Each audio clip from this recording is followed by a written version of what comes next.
Hello, guys. Thank you very much for joining in. Hi, this is Ganesh Nayak. I help finance professionals and students to excel in their career and become better version of themselves.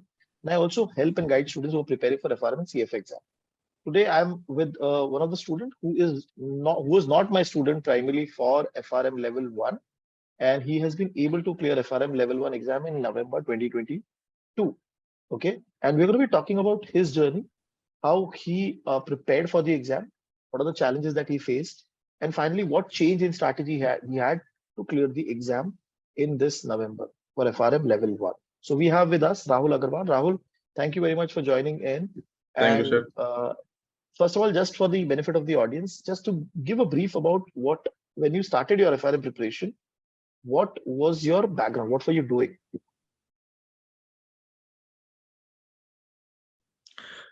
Sir मैंने engineering की है Mhm. और I am currently working with Indian bank since 2014 and मैंने मई 2020 के लिए FRM level 1 के लिए apply किया था, but due to Covid it got postponed and finally जो मेरा अटेम्प्ट था वो नवंबर 2021 के लिए था, विच आई स्किप बिकॉज मेरी प्रिपरेशंस प्रॉपर नहीं थी, विच आई फेल्ट की प्रॉपर नहीं है, सो आई स्किप। देन मैंने मई 2022 के लिए अपनी पूरी जितनी भी मैं तैयारी कर सकता था मैंने किया, but book one was the subject जिसकी वजह से शायद मेरा क्लियर नहीं हुआ। मेरे क्वार्टाइल्स थे 4-3-2-2। 432. In May 2021, you could not clear. Now, what was 2021 sorry 2022 2022? Sir. 2022. हाँ Now, what was so when you were preparing then for May 2022? What was the time that you were giving every single day?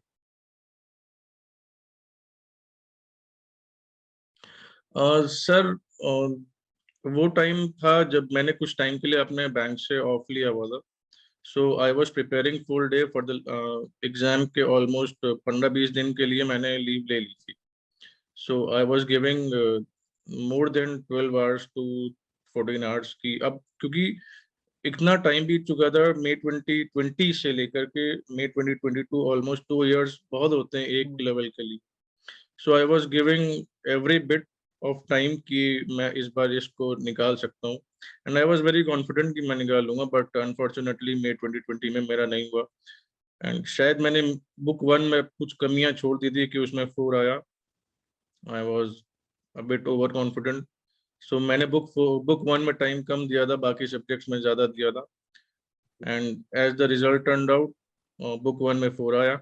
Then this was the area where I thought कि मुझे improve करना चाहिए, because book 3 and book 4 ये दोनों subjects मेरे strong थे, and book 2 was also neither strong nor weak, but it required more attention. So मैंने Right. Book 1 book 2 में भी किया, ज्यादा इसको टाइम दिया, बट रिजल्ट्स भी ऐसे ही होते हैं, कॉम्पिटिटिव एग्जाम है एंड क्वार्टाइल्स के बेस पे। Book Hmm. 4 में मेरा 1 आया finally, and book We'll go to 1 that. 2 and 3 में Wait, Rahul. We'll go to that number wala part. So now for May 2022, the score was 4-3-2-2. 2-2। Right. So yes. we were talking, right? So हाँ if that book one would have been 3, there's a good chance that you would हाँ have it cleared. Was, हाँ हाँ ये I was So confident कि अगर ये 3 ही होता तो पास हो सकता था। I've seen that quartile clearing 3-3-2-2. People have cleared. Look हाँ pass हुए. हाँ हाँ So now after May, what was the change in strategy? So sir, book change one. In strategy was that कि जो थोड़ी सी मैंने टाइम कम दिया था बुक वन को, मैंने शुरुआत वहीं से ही की, अपने बुक वन से ही मैंने प्रिपरेशन वापस से स्टार्ट की, और टाइम ज्यादा मैंने बुक वन को ही दिया स्टार्टिंग में, ताकि लास्ट में मैं इसको टाइम ना दूं और ये सिर्फ रिवीजन के लिए रहे, because book 2 3 and 4 are more conceptual areas. So Right. Book one से मैंने स्टार्ट किया, उसमें टाइम दिया, उसमें अपने नोट्स बनाए जो मुझे बनाने थे, एंड Hmm. मोस्ट इम्पोर्टेंटली मुझे काम आए आपके जो क्रैश कोर्स का वीडियोस हैं यूट्यूब पे, वो क्योंकि उसमें बहुत क्लियर कट वर्ड्स में आपने और बहुत सिंपल तरीके से उन चीज़ों को समझाया है। जहाँ पे मैं फंसता था या जो मेरे वीक पॉइंट्स रह जाते थे या जो मेरे एरियाज थे जो सॉल्व नहीं होते थे, उन एरियाज को कवर क्रैश कोर्स से मैंने आपके जो वीडियोस हैं उससे किया, and I got them to be very helpful. Okay. And you started how much time before your November exam, the crash course wala videos? Sir, I started crash course to sir almost 15 days before the exam. Okay. And before that, from May onwards, how much time you were dedicating on a daily basis? On an average? Sir, till the results I was not preparing. So results Okay. I think June July. last में आए थे. हाँ, July, July July में. first. I started preparation from around 15th August. Acha, 15 say, but every day then 2 hours. Everything, हाँ, 2 hours all approximately. Okay, okay, okay. And you were able to manage consistency, now that was not an issue after 15th of August.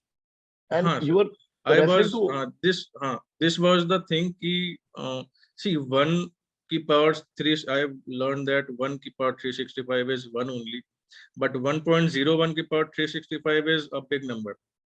So मेरे mind में Okay. हमेशा यही रहता था कि आप हर दिन कुछ अपना देंगे तो Right. at the end of 2 or 3 months you will have something in your hands. But अगर हम उसको consistent नहीं रखेंगे then पुराना भी हमें रिवाइज करने का टाइम नहीं मिलता एंड नया को करने का टाइम कम होता है. So it becomes a stressful situation कि हम नया पढ़ें या पुराना रिवाइज करें. So consistency is the key, revision is the key, and FRM उतना डिफिकल्ट नहीं है जितना लगता है. हाँ, वही consistency. Stick to the basics is the key to pass any exam. I was talking to one of my other students just some time back, Anand. He was preparing 2 hours every single day for the November exam for level 1 from June or July. June से मतलब continuously 2 hours पढ़ रहा है. वो consistency इतना develop हो जाता है कि सितंबर तक he was done. हाँ, सब खत्म हो गया था उसका. Wonderful. टाइम नहीं लगता है. इट्स जस्ट दैट कि हम करते रहे उस चीज को, बिकॉज एक फ्लो बन जाता है और वो flow it keeps us confident and it keeps us moving. हमें रुकने नहीं देता और it is important to pass the exam.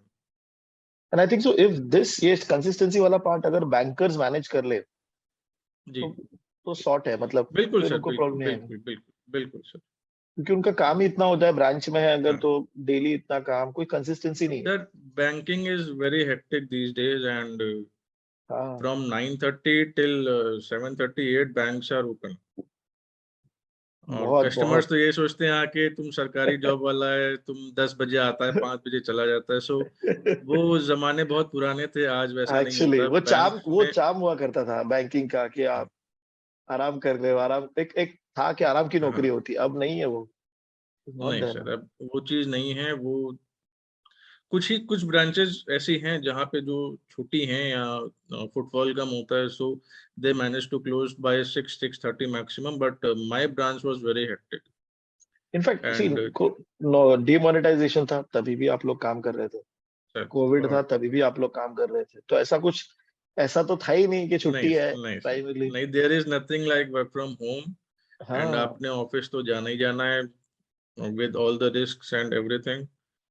And अपना टाइम भी मैनेज करना है, रूटीन भी मैनेज करना है, एंड एग्जाम्स राइट. का प्रेशर तो हर समय रहता है, बिकॉज एग्जाम डे जो डेट होती है वो आपके माइंड में हर समय घूमती है, and that is the deadline, because वो दिन बहुत जल्दी आ जाता है जिस दिन एग्जाम होता है. Right. Right, right, I understand that. Now आप जब एग्जाम पहुंचे, एग्जाम के दिन जी. आपका फर्स्ट आवर कैसा गया? मैं बात करूं नवंबर. मई वाले एग्जाम में क्या हुआ था कि I was feeling very much pressurise. मेरे ऊपर बहुत प्रेशर था और शायद इस प्रेशर की वजह से भी मेरा एग्जाम उतना अच्छा नहीं हुआ जितना अच्छा और हो सकता था.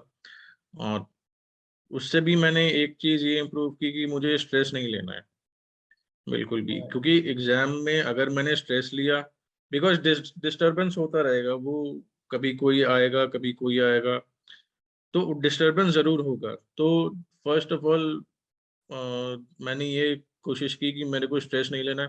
कुछ कुछ मॉनिटर को मैं थोड़ा दूर रखता था, थोड़ा पीछे होके बैठा, मैंने मॉनिटर को पीछे कर दिया था ताकि एक डिस्टेंस बने. अगर वो डिस्टेंस बन जाता है तो नहीं, मतलब हावी नहीं होता वो, जो है ना, Okay. जो सिस्टम है वो हावी नहीं होगा। सो वो उससे स्ट्रेस होगा कम, मेरे को दूर से चीजें दिखाई देंगी तो मेरा दिमाग अच्छे से चलेगा। So that Okay. Was my way, that was my own way कि मैं उसे मैनेज करता हूँ। एंड एग्जाम में माइंड को कूल रखने का बहुत जरूरत है, because four Right. Our exam is a lengthy exam, and हम उसको जा भी नहीं सकते छोड़ के, बिकॉज आखिरी में कुछ 5 से 10 क्वेश्चंस बचते ही बचते हैं, जो हमें 10 से 15 मिनट का ही टाइम मिलता है। सो टाइम मैनेजमेंट इज द की, और एग्जाम में अपने माइंड को कूल भी रखना पड़ेगा। और अभी जो आपने नवंबर दिया था इसमें how much was theory, how much was quant? Sir theory ज्यादा थी, 70% वॉज थ्योरी। तो थियरी इवन, प्रॉपरली कर पाए आप? हाँ सर थ्योरी तो किया, बट थ्योरी के साथ ऐसा ही लगता है कि ये भी ऑप्शन ठीक है, ये भी ऑप्शन हम्म, ठीक है। तो और एंड बुक वन यहाँ पे सबसे ज्यादा इंपॉर्टेंट रोल रखते हैं, because book one is complete theory. और कुछ एक हम्म, आध ऐसा स्ट्रेस में ऐसे भी कुछ क्वेश्चंस आए जो सामने स्क्रीन पे ही आंसर था। बाद में मैंने एग्जाम के बाद रियलाइज किया कि स्क्रीन पे ही आंसर लिखा हुआ है, लेकिन मुझे वो याद नहीं आया कि मैं इसमें क्या आंसर टिक करूं। ओके। जब बाद में मैंने एग्जाम छोड़ के, एग्जाम कंप्लीट करके वापसी जा रहा था घर पे, तो मुझे याद आया कि यार इसका एग्जाम का, इसका इस क्वेश्चन का आंसर तो स्क्रीन पे ही था। Wow. And that was a very simple, that was a very simple formula, sir. It was the formula for शायद वेरियंस या कोवेरियंस का फॉर्मूला था वो। अच्छा। स्ट्रेस में वो भूल गया था, और आफ्टर स्ट्रेस वो मुझे याद आ गया, आफ्टर एग्जाम वो मुझे याद। तो बट आपका बस बुक वन अच्छा गया जब आपने नवंबर दिया, बुक वन अच्छा गया था सर। जी, बुक वन इजी कैलकुलेशन, है सर। क्या सर? कैलकुलेशन वाले क्वेश्चंस कैसे गए थे नवंबर में? कैलकुलेशन सर हो गए थे मेरे, जितने भी थोड़ा टाइम के हिसाब से जो क्वेश्चन इजी लगते थे पहले मैंने वो किए, हम्म। और कैलकुलेशन वाले क्वेश्चंस हो गए थे, उसमें ज्यादा प्रॉब्लम नहीं आ रही थी, प्रॉब्लम ओके। थ्योरी में ही आ रही थी। ओके। ओके, तो जब आप निकले भी नवंबर में तो कितना लगा आपको कि 50 राइट हुआ, 60 राइट हुआ, क्या नंबर था आपको? सर एग्जैक्टली ऐसे नंबर तो मैंने गेस नहीं किया था, लेकिन अ, जिस तरीके से एग्जाम गया था वैसा मुझे लगता था कि हाँ इस बार चांसेस हैं, ओके, कंपेयर टू प्रीवियस इस आपको बार लग रहा था चांसेस, कि हाँ चांसेस है? हाँ इस बार चांसेस हैं। और आपके इस बार क्वार्टाइल्स क्या है? सर मेरे क्वार्टर 2331 2331। So again 1। आपका बुक थ्री में गिर गया। बुक बुक थ्री में 3 में अराउंड गिर 3 आ गया, गया, बुक लेकिन 4 बुक में वन, इम्प्रूव हो गया, हाँ बुक फोर बुक में आपको 1 बचा इम्प्रूव गया। हो गया, बुक 2 वॉज सेम, बुक 3 गिर गया, बुक 4 इम्प्रूव हो गया। So book four and book two actually save, book one saved you this time, हाँ बच लिया उन्होंने। हाँ। So now after the result कैसा है अभी रिएक्शन होती फ्रॉम पीपल, लाइक क्लियर हो गया पेपर एंड कुछ सर रिएक्शन अब अच्छा दिखा लग क्या रहा आपको? है, इट इट फील्स गुड कि इतना टाइम देने के बाद में, और रिपीटेडली एक ही सब्जेक्ट को पढ़ना बहुत मुश्किल होता है। सो हम्म। इतना टाइम और एफर्ट्स देने के बाद में फाइनली हो गया सिलेक्शन लेवल 1 में, तो अच्छा लगता है। It gives a good amount of motivation कि बस जल्दी से लेवल 2 अब निकालना है, एंड वाह। Waiting for FRM chart. Wonderful. और आप लास्ट एक थ्री टिप्स आपके साइड से फार्म लेवल वन स्टूडेंट्स के लिए, आप आपके एक्सपीरियंस में क्या करना चाहिए? सर 3 टिप्स में पहली टिप तो रहेगी रेगुलर रिवीजन। रिवीजन बहुत इंपॉर्टेंट है। हमें लगता है कि हमें आता है, हम पुरानी चीजें याद रख सकते हैं, लेकिन ऐसा रियलिटी में नहीं होता, बिकॉज हम सिर्फ अपना पूरा टाइम पढ़ाई में ही नहीं दे रहे, बाकी चीजें भी करते हैं 24 आवर्स में।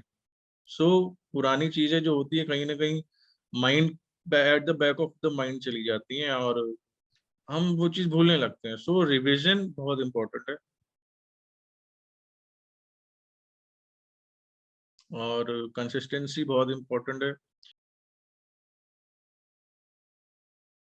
ये दोनों जिसने मैनेज कर लिया वो एग्जाम को अपने माइंड में कूल रखे। ये थर्ड टिप है कि अपने अपने आप को कूल रखो, स्ट्रेस नहीं लेना और पैनिक नहीं करना है। सो दिस इज टिप 3, बहुत इजीली एग्जाम निकल जाएगा, कोई इशू नहीं। Wonderful, wonderful. So, I mean, this was a Thank very you. interesting journey. There was a failure. You coped up with the failure because a lot of people, they face failure. They feel, "Can I will not give the exam." You sir went even again. Even ऐसा ही था, घर पे parents को ऐसा ही लगता था कि अरे भाई अब कितना टाइम लगाओगे, कितने पैसे लगाओगे, because exam is too expensive, 50,000 Yes. At one go. Hmm. So सबको ऐसा ही लगता है, but it was my gut feeling कि नहीं, अब करना है तो करना है। But yeah this was also the thing कि this was my final attempt, अगर इस बार नहीं होता तो I would have gone for something else. If this result came would have come negative, Negative. मैं कुछ और देखता, फिर ये नहीं करता। बराबर. But you still continued and definitely आपका या सर गट persistency. फीलिंग है, अगर आपको अगर अपने ऊपर विश्वास है और ऐसा लगता है कि नहीं कर लेंगे, हो जाएगा, कोई प्रॉब्लम नहीं है, अपने ऊपर अभी विश्वास होना चाहिए। बैंकिंग इंडस्ट्री में एफआरएम का आपको क्या दिख रहा है? सर ऐसा एफआरएम इज बहुत इम्पोर्टेंट है sir. Banking is full of risk, और बैंकिंग इंडस्ट्री के लिए एफआरएम से अच्छा तो कोई कोर्स मुझे लगता नहीं कि होगा। तो अभी धीरे धीरे उसकी because popularity public sector banks में ग्रो हो रही है क्या? आपको दिख रहा है? सर अभी नहीं, ऐसा तो नहीं है पब्लिक सेक्टर बैंक्स का। आज ही मैंने अभी 1 घंटे पहले ही बैंक ऑफ बड़ौदा का एक एडवर्टीजमेंट पढ़ा था कि they are recruiting for scale 3 in risk management domain, there are 15 vacancies. So yeah बड़े बैंक्स जो हैं, जो एसबीआई है, बैंक ऑफ बड़ौदा टाइप के जो बड़े बैंक्स हैं, या उसमें बढ़ रहा है, but mid size public sector banks में अभी उतना नहीं है। आ जाएगा, कुछ 1-2 साल लग सकते हैं, लेकिन आ जाएगा उसमें, बिकॉज Okay. बैंक अब मर्ज हो गए हैं। बैंक्स पहले, मेरे बैंक का business around 4 to 5 lakh crore था। After merger with Allahabad bank, मेरा बैंक का बिजनेस 10 लाख करोड़ क्रॉस कर गया है। सो इतने बड़े अमाउंट को मैनेज करने के लिए they need risk professionals. So FRM and आएगी सर, ग्रेजुअली इधर ऑल्सो भी आएगा। अभी ये प्राइवेटाइजेशन थोड़ा होगा, मर्जिंग होगी ना बैंक्स की हाँ अभी, और हाँ हाँ तो हाँ वो तो होने वाले, बैंक्स बढ़ेंगे, दे हाँ नीड पीपल. हाँ हाँ। Risk management is important sir. Asset liability mismatch को ही मैनेज करने के लिए दी नीड अ फुल सर्कल। सो एफआरएम्स का इंटरेस्टिंग, जो, thank exciting you sir. Exciting times है रिस्क मैनेजमेंट के लिए. ग्रो हो रहा है हाँ सब कुछ. बिल्कुल। मजा आएगा. वंडरफुल. पहले तो पहले हाँ. पह- पहले रिस्क मैनेजमेंट के जो रिक्रूटमेंट एडवर्टीजमेंट्स थे वो देखने को नहीं मिलते थे, सिर्फ सीएफए के लिए आता था कि दे नीड, अच्छा. Banks need CFS. मैंने एसबीआई का देखा था, मैंने बैंक ऑफ बड़ौदा का भी देखा था कि vacancies are, number is small, it is 10 to 15 only, but still advertisement आता था कि they need investment analyst and ऐसा करके। फर्स्ट टाइम मैंने रिस्क मैनेजमेंट डिपार्टमेंट के लिए देखा। Okay. Okay.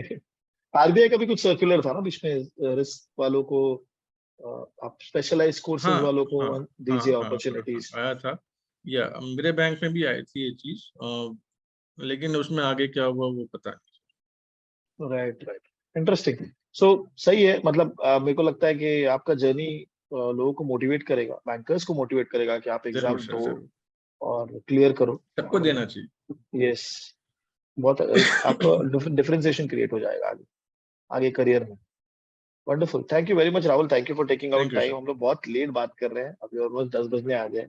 And thank you very thank much you sir. For your time. Thank you sir.